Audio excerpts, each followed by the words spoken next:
Welcome to B P C news. బులెటిన్ల ముందుగా headlines. Bharat America tech భాగస్వామ్యం కీలకం, సుందర్ పిచాయ్.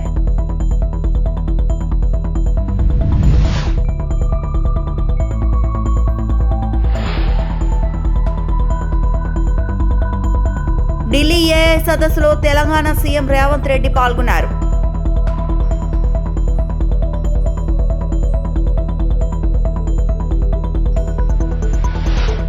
పుష్కరాల్లో గోదావరి పవిత్రతకు కట్టుదిట్టమైన చర్యలు, మంత్రి నిమ్మల.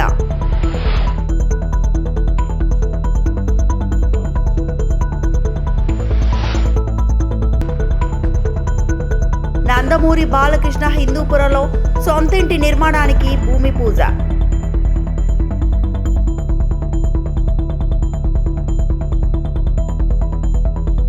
అమీర్పేట మైత్రివనంలో అగ్ని ప్రమాదం, ఇన్స్టిట్యూట్లో విద్యార్థులు చిక్కుబాటు.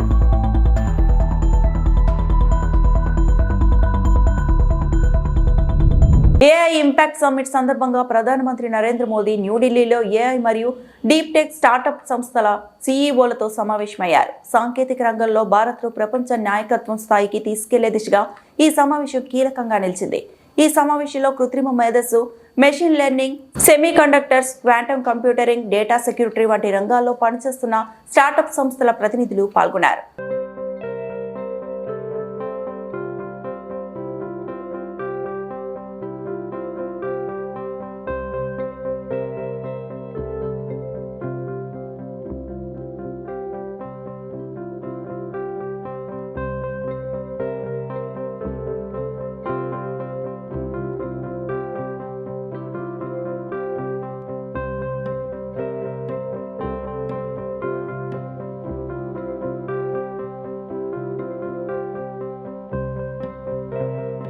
Google CEO Sundar Pichai Bharat America technology భాగస్వామ్యాన్ని ప్రశంసించారు.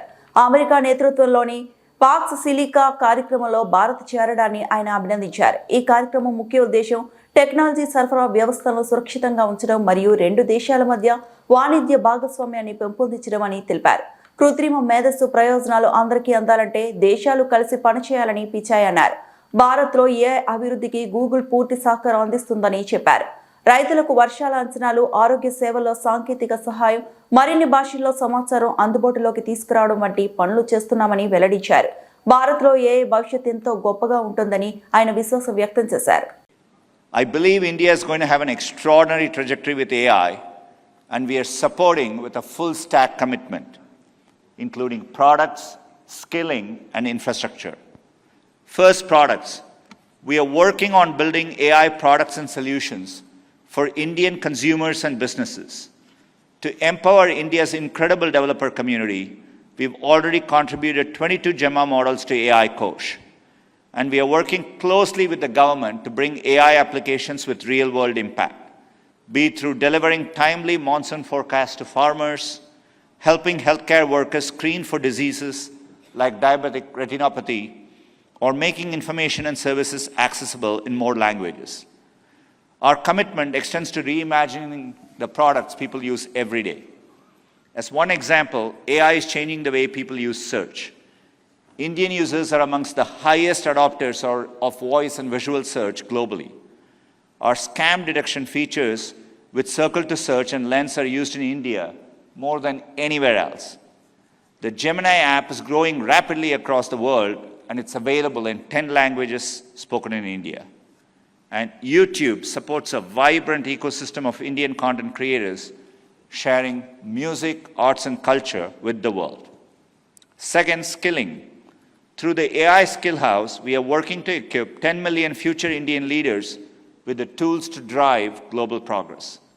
We are also partnering with Vadvani AI to reach students and early career professionals with their Google AI certificate, which we announced earlier this week. Third, infrastructure. Last year, we announced a $15 billion investment in Indian infrastructure with the AI hub in Vizag at the center. This hub will house gigawatt-scale compute. When finished, it will bring jobs and the benefits of cutting-edge AI to people and businesses across India. Building on this, we recently announced the India-America Connect initiative. which will deliver new subsea cable routes to connect the US, India, and multiple locations across the Southern Hemisphere. Combined with our existing cable systems, this initiative will significantly expand the digital trade routes and serve as a literal bridge between our two countries. Of course, none of this would be possible without stable supply chains built on a foundation of shared trust. Products, subsea cables, AI hubs are all dependent on a complex flow of goods and components across borders. ఢిల్లీలో జరుగుతున్న AI సదస్సులో Telangana CM Revanth Reddy పాల్గొన్నారు. AI ఏషియాకు ఇప్పటికే మొదలైందని అన్నారు. గతంలో పారిశ్రామిక విప్లవం వచ్చింది, ఇప్పుడు సాఫ్ట్వేర్ విప్లవం నడుస్తోంది. ఏఐ రంగంలో భారత్ గ్లోబల్ లీడర్గా ఎదగాలి. ఏఐ అభివృద్ధి కోసం ప్రత్యేకమైన వార్ రూమ్ ఏర్పాటు చేయాలి. ఏఐ వార్ రూమ్ కోసం హైదరాబాద్ ఎంతో అనువైన ప్రదేశం. హైదరాబాద్లో ఏఐ వర్సిటీని ఇప్పటికే సకల వసతులతో ఏర్పాటు చేశాం.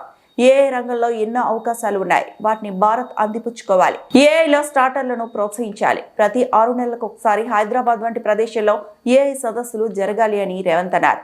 ప్రపంచంలోని టెక్నాలజీ దిగ్గజాలన్నీ ఈ సదస్సుకు వచ్చాయని, ఆలోచనలే మన జీవితాల్లో మార్చివేస్తాయని చెప్పారు. మనిషి కంటే ఏఐకి ఎక్కువ తెలివితేటలు ఉన్నాయి అని సీఎం రేవంత్ రెడ్డి అన్నారు. Today, we are witnessing the rise of our greatest invention, that is AI.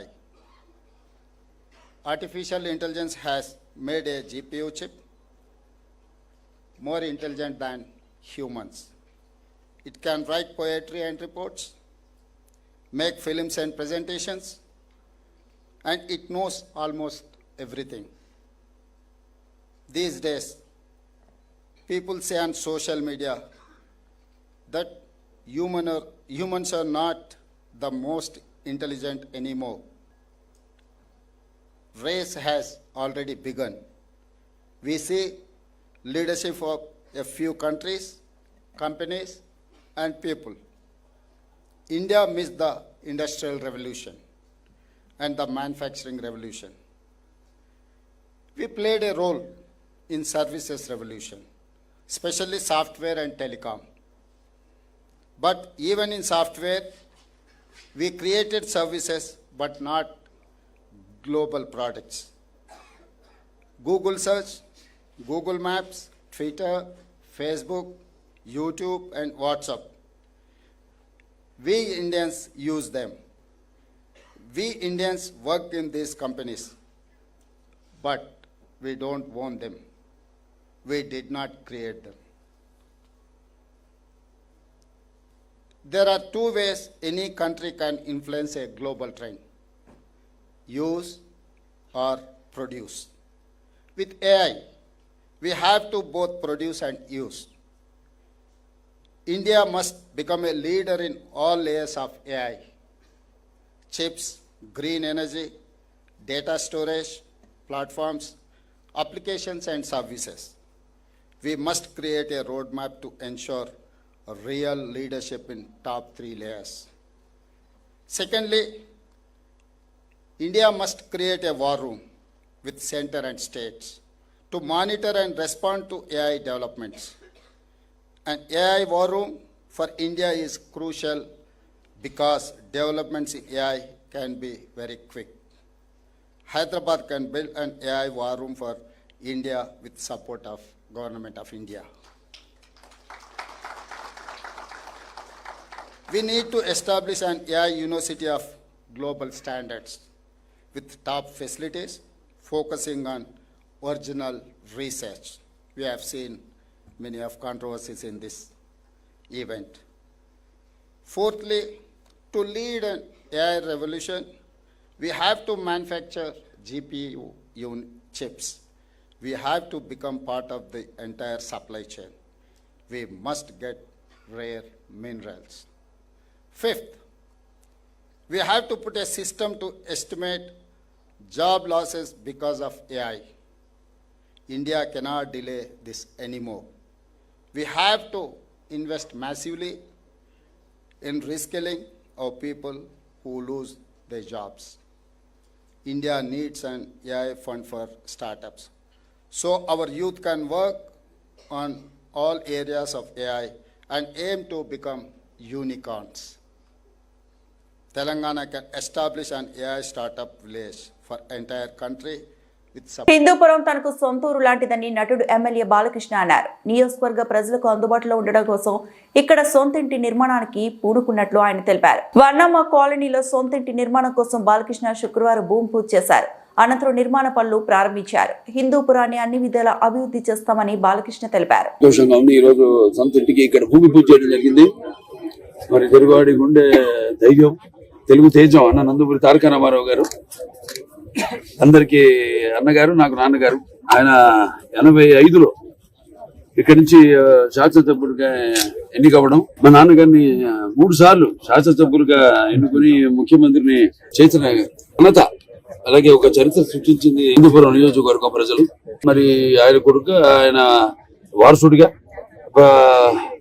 ప్రజా నాయకుడిగా నన్ను కూడా 3 సార్లు ఇక్కడి నుంచి ఎన్నుకోవడం, అలాగే ఎంత ఘనమైన విజయాన్ని ఇచ్చిన హిందూపురం నియోజకవర్గం ప్రజలందరికీ ఘనంగా అభివృద్ధి చేయాలి అన్న సంకల్పంతో వెళ్తున్నాం శరవేగంగా. ఇవాళ ఇక్కడ భూమి పూజ చేసి ఒక ఇల్లు కట్టుకోవాలి, ఇక్కడ నాకు ఉండాలి ఒకటి అన్న ఒక ఉద్దేశంతో ఉన్నాను. ఇంతకుముందు ఇక్కడ దీంట్లో ఉన్న అందరికీ చేరువుగానే ఉంటున్నాం. అందరూ నా దారిలోనే బాటలోనే అందరూ కూడా ఇక్కడ ప్రజా నాయకులు అయితేనేమి, లేకపోతే కార్యకర్తలు అందరూ కూడా నడుస్తున్నారు. అందరూ అడుగుతున్నారు ఇక్కడ ప్రజలు, ఏమి మీరు ఇల్లు కట్టరా ఇక్కడ అని. కానీ ఎక్కడైతే సరే ఇక్కడ నాకు ఆ కళామ తల్లి ఆ కళారంగాన్ని నాకు ఇచ్చి, అలాగే ఇక్కడ హిందూపురం నియోజకవర్గం సేవలు అందించడానికి ఆయన 3 సార్లు, ఇప్పుడు 3వసారి మళ్ళీ ఇక్కడి నుంచి ఎన్నికయ్యే, అలాగే సేవ చేసే భాగ్యం. అలా క్యాన్సర్ హాస్పిటల్ ద్వారా ప్రపంచంలోనే 1వ స్థానంలో ఉంది క్యాన్సర్. మరి దానికి ఇల్లు కట్టడం, అలాగే నాకు కట్టాలని ఉండింది. ఎందుకంటే నేను ఇవాళ ఏ వస్తునో నాకే తెలియదు. నేనేమో పుట్టింది చెన్నైలో, నేనంతా పెరిగింది హైదరాబాద్ లో. ఇప్పుడేమో అవిభక్త ఆంధ్ర రాష్ట్రం. ఇవాళ అంటే రాష్ట్రాలు వేరైనా మన అంతరంగాలు ఒకటేనన్నా, ధ్యాసలు వేరుగా ఉన్న మన భాష తెలుగు భాష అన్న అన్నారు తారక రామారావు. అలాగే ఆయన అడుగుజాడల్లో నడుస్తూ ఎవరు ఎక్కడున్నా కూడా తెలుగు వాళ్ళు. నేను పెరిగిందంతా హైదరాబాద్ లో. నేను ఇవాళ సరే జూబ్లీహిల్స్ ఇల్లు ఉందంటే అది నాన్నగారు మాకు ఆయన కట్టించి ఇచ్చింది. నాకు జూబ్లీహిల్స్ నిల్లుపుడు. ఇవాళ నా సొంతంగా నేను ఇల్లు కట్టుకుంటా అంటే హిందూపూర్ నా సొంత, నేను సొంతంగా అది నాకు సొంత ఊరు అంటే ఇప్పుడు హిందూపూరు. అది నా అడ్రస్, కేర్ ఆఫ్ హిందూపూర్. పుష్కరాల సమయంలో గోదావరి పవిత్రతను కాపాడేలా కాలుష్యానికి గురి కాకుండా చర్యలు తీసుకుంటామని ఏపీ మంత్రి నిమ్మల రామానాయుడు తెలిపారు. గోదావరి నది కాలుష్యంపై ఎమ్మెల్యే నల్లమిల్లి రామకృష్ణారెడ్డి శాసనసభలో అడిగిన ప్రశ్నకు మంత్రి సమాధానమిచ్చారు. పుష్కరాల నిర్వహణకు సంబంధించి ఇప్పటికే మంత్రివర్గ ఉపసంఘం ఏర్పాట్లు అయిందని తెలిపారు.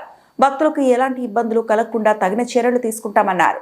కాలంలో వ్యర్థాలు తొలగించామని జనసేన ఎమ్మెల్యే బొలిశెట్టి శ్రీనివాస్ కోరగా తగిన చట్టాలు చేసే విధంగా ఆలోచనలు చేపట్టనున్నట్టు మంత్రి నిమ్మల తెలిపారు.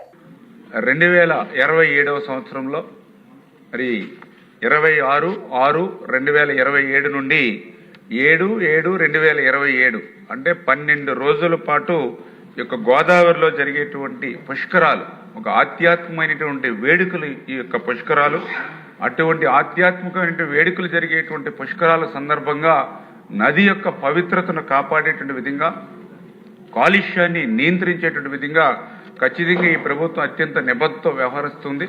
అందులో భాగంగానే గౌరవ ముఖ్యమంత్రి గారు కూడా ఈ పుష్కరాలను దృష్టిలో పెట్టుకునే ఒక కేబినెట్ సబ్ కమిటీని కూడా నియమించడం, అదేవిధంగా దీంతో ఒక రివ్యూ మీటింగ్ కూడా ముఖ్యమంత్రి గారే స్వయంగా తీసుకుని ఈ యొక్క శాఖలు, అంటే ఇందులో అన్ని శాఖలు కూడా మిళితమై ఉన్నాయి.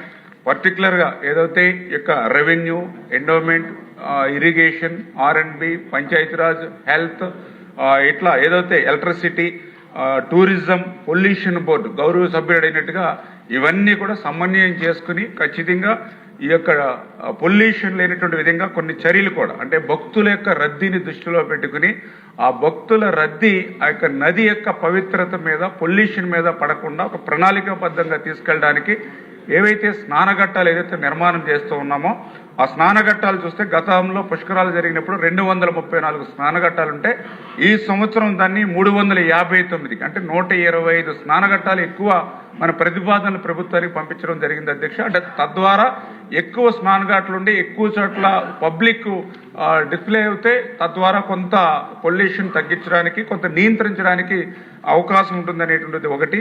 రెండోది వ్యర్థాల నిషేధం. ఇప్పుడే గౌరవ సభ్యులు చెప్పినట్లుగా వాస్తవం అధ్యక్ష, ఈవేళ నదుల్లో కానీ కాలువల్లో కానీ జంతు కలేబరాలు కానీ డ్రైన్స్ కానీ ఇవన్నీ కూడా ప్లాస్టిక్ కానీ ఇవన్నీ కూడా కాలువల్లోనే డస్ట్బిన్లుగా వాడుతున్నటువంటి పరిస్థితుల్లో ఈ యొక్క ప్లాస్టిక్ వ్యర్థాలన్నీ కూడా క్లియర్గా మనం దాన్ని నియంత్రించి నిషేధం కూడా విధించడం జరిగింది అధ్యక్ష. అదేవిధంగా ఆ సమయంలో ఆ పూజా సామాగ్రి కానీ అదేవిధంగా పువ్వులు కానీ ఎటువంటి అయితే మనం నదుల్లో వేస్తామో పవిత్రంగా దాన్ని కూడా ఎప్పటికప్పుడు తొలగించేటువంటి విధంగా తీసివే విధంగా కూడా చర్యలు తీసుకోవాలని. హైదరాబాద్ అమీర్పేట మైత్రివనంలో నీలగిరి బ్లాక్ భవనంలో అగ్ని ప్రమాదం చోటు చేసుకుంది. 4వ అంతస్తులోని ఓ ఇన్స్టిట్యూట్ లో చిక్కుకున్న విద్యార్థులు ప్రాణాలు రక్షించుకునేందుకు బాల్కనీ నుండి కింద అంతస్తులకు దిగిన విద్యార్థులు పైన చిక్కుకున్న మరికొంతమంది విద్యార్థులను బాల్కనీ నుండి కాపాడే ప్రయత్నం చేస్తున్న పోలీసులు, ఫైర్ సిబ్బంది.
తాడిపత్రి ప్రజలకు మౌలిక సదుపాయాలను ఎలాంటి ఇబ్బందులు లేకుండా అందించడమే లక్ష్యంగా తాను తన తండ్రి మున్సిపల్ చైర్మన్ జేసీ ప్రభాకర్ రెడ్డితో కలిసి ప్రణాళికాబద్ధంగా పనులు చేపట్టనున్నట్లు ఎమ్మెల్యే జేసీ అశ్మిత్ రెడ్డి అన్నారు.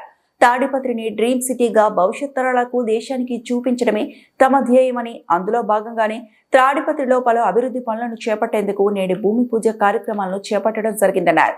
ప్రభుత్వం వద్ద నిధులు లేకపోయినా ₹1 కూడా తాడిపత్రి మున్సిపల్ అభివృద్ధి కోసం ఇవ్వకపోయినా పనులను ఏడాదిలోగా పూర్తి చేసి అనుకున్న లక్ష్యాన్ని సాధిస్తామన్నారు. తాడిపత్రి ప్రజలుగా మీరు కట్టే వివిధ రూపాల పన్నుల మొత్తాన్ని మున్సిపల్ చైర్మన్ జేసీ ప్రభాకర్ రెడ్డి చొరవతో ముందస్తు ఆలోచనలతో తాడిపత్రిని అభివృద్ధి పదంలో నడిపించాలన్న లక్ష్యంతోనే తాము ముందుకు వెళ్తున్నామన్నారు. భవిష్యత్తులో మౌలిక సౌకర్యాల కల్పనలో తాడిపత్రి ప్రజలకు ఎలాంటి ఇబ్బందులు రాకుండా మెరుగైన సేవలు అందించడంలో భాగంగానే ఈ అభివృద్ధి పనులను చేపడుతున్నట్లు ఆయన వివరించారు. ఈ అభివృద్ధి పనుల మూలంగా మున్సిపాలిటీకి కొన్ని కోట్ల రూపాయలు ఆదాయం సమకూరడం జరుగుతుందన్నారు. అభివృద్ధి పనుల శంకుస్థాపన కార్యక్రమంలో భాగంగా జాయ్ పార్క్ ఎదురుగా ఉన్న మున్సిపల్ స్థలంలో 40 కోట్ల రూపాయల వ్యయంతో మున్సిపల్ కాంప్లెక్స్ షాపింగ్ నిర్మాణానికి ఎమ్మెల్యే జేసీ అశ్మిత్ రెడ్డి, ఆయన తండ్రి మున్సిపల్ చైర్మన్ జేసీ ప్రభాకర్ రెడ్డి భూమి పూజ నిర్వహించారు. అలాగే నందలపాడు నందు సోలార్ ప్లాంట్ ఫేజ్ 1, 2, 3 పనులను 4.10 కోట్ల రూపాయలతో చేపట్టినందుకు భూమి పూజ నిర్వహించారు. అలాగే భూగర్భం మురుగునీటిని శుద్ధి చేసి వాటిని పరిశ్రమకు నీటిని సరఫరా చేసే పైలట్ ప్రాజెక్ట్ పనులకు ఎమ్మెల్యే జేసీ అశ్మిత్ రెడ్డి, మున్సిపల్ చైర్మన్ జేసీ ప్రభాకర్ నిధులు భూమి పూజ నిర్వహించారు. ఏడాది కాలంలోగా తాడిపత్రిలో అభివృద్ధి పనులను పూర్తి చేయడమే కాకుండా మరిన్ని అభివృద్ధి పనులను చేపట్టడంతో పాటు ప్రజల మెరుగైన నాణ్యత సేవలను అందించి తాడిపత్రిని డ్రీమ్ సిటీగా మార్చి ప్రజలకు ఎలాంటి ఇబ్బందులు లేకుండా చూపడమే తమ లక్ష్యమని ఈ సందర్భంగా వారు ప్రజలకు వివరించారు.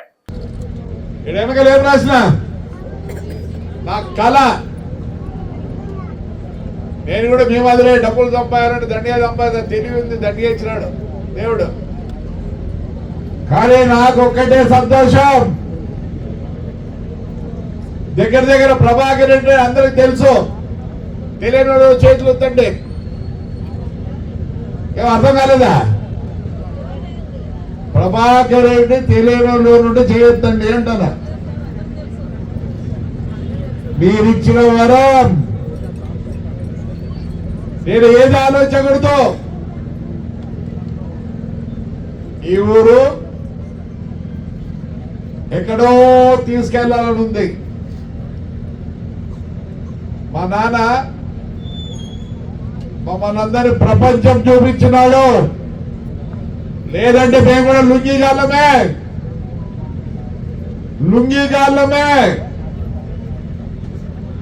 దేవుడిచ్చిన వరం. మా నాన్నకు ఆలోచన రావడం. మన మున్సిపల్ ఆఫీస్ చూసినారా? ఎక్కడైనా ఇట్లా మున్సిపల్ ఆఫీసులు ఉన్నాయా? నా కోరిక, నేను 1974లో బిఏ అయిపోయింది. అయిపోయినాక ఏదో నా బస్సులు నాకంతా, నేను బస్సులు కూడా ఎప్పుడు మా అమ్మతో కొట్లాడి ఆడపోయి మరి రన్ చేసుకున్నా. ఎప్పుడుగో కలగంటున్నా నా లైఫ్ ఇలాగుండాలా అని. తోచింది ఒక బుక్ రాయాలని. 2018లో బిఏ ఉంటే బుక్ రాయలేం, పోస్ట్ గ్రాడ్యుయేషన్ ఉండాలా. ఒక డ్రీమ్, ఒక కళ. ఏం తెలుసా? Without the assistance of the government, how to develop a municipality and Panchayat.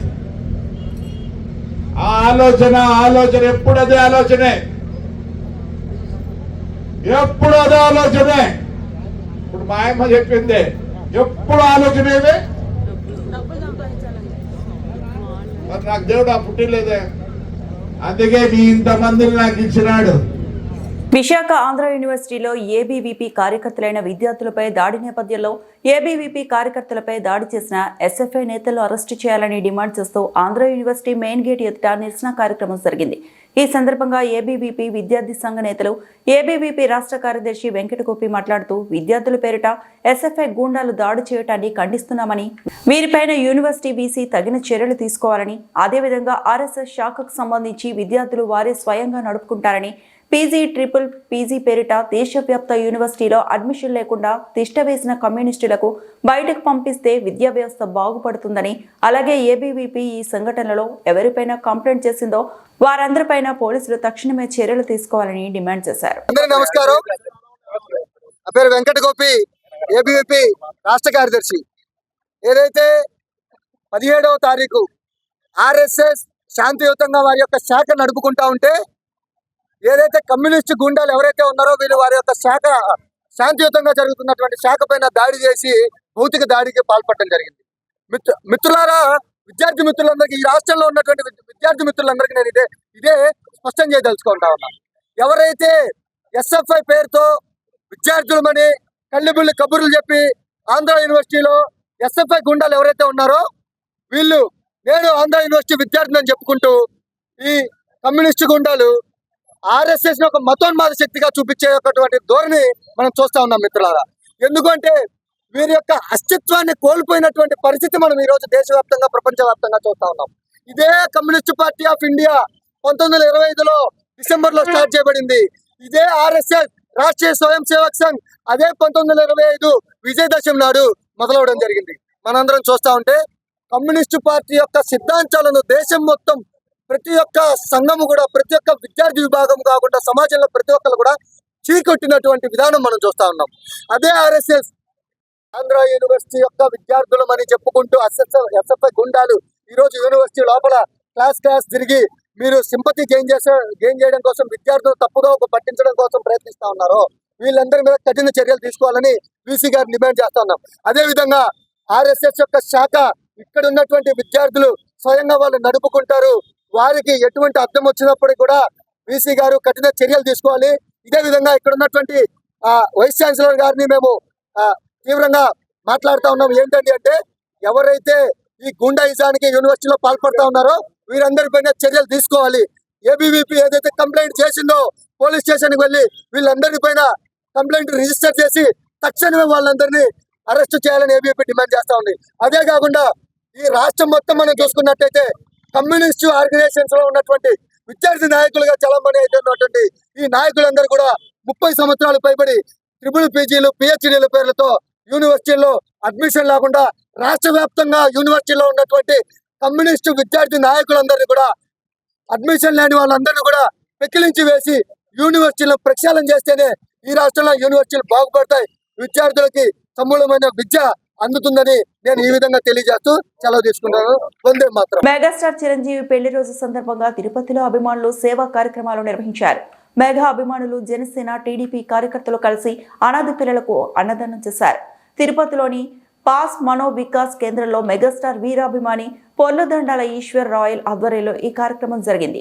అనాథ పిల్లలకు భోజనం ఏర్పాటు చేసి వారి ముఖాల్లో ఆనందం నింపారు. ఈ సందర్భంగా ఈశ్వర్ రాయల్ మాట్లాడుతూ మెగాస్టార్ కుటుంబం ఎల్లప్పుడూ సుఖ సంతోషాలతో ఉండాలని శ్రీ వెంకటేశ్వర స్వామిని ప్రార్థించామని తెలిపారు.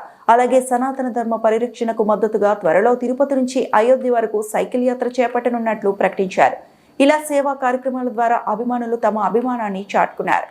ఈరోజు ఇక్కడికి వచ్చిన అభిమానులందరూ మన సీనియర్ అభిమానులు రాజేంద్రన్న, రమేష్ నాయుడు, రాజారాయులు, నీల, కొండ రాజమోహన్, గిరిమామ వీళ్ళు ఈరోజు పాల్గొన్నారు. అదేవిధంగా ఈరోజు మాకు చాలా సంతోషం వేస్తున్నది. ఎందుకంటే సురేఖమ్మ గారి గురించి తన మర్దిలను కూడా ఒక స్థాయికి తెచ్చింది, ఫ్యామిలీని కూడా ఒక స్థాయికి తెచ్చింది, కుందెల ఫ్యామిలీని.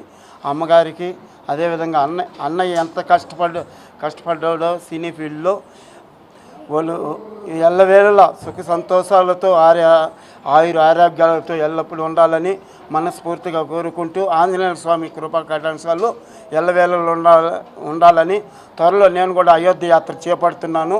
అన్నయ్య గారికి భారతరత్న రావాలి, రామ్ చరణ్ గారికి అడ్వాన్స్గా హ్యాపీ పుట్టినరోజు సందర్భంగా నేను బయలుదేరుతున్నాను. సనాతన ధర్మాన్ని కాపాడుతున్న మా పవన్ కళ్యాణ్ గారు కూడా బాగుండాలని సైకిల్ యాత్ర తిరుపతి నుంచి కాశీ అయోధ్య యాత్ర చేస్తున్నాను. త్వరలో ఆ దేవదేవుడు ఎప్పుడు అన్నయ్య మెగా ఫ్యామిలీకి తోడుగా ఉండాలని నేను కోరుకుంటున్నాను. అందరికీ నమస్కారం.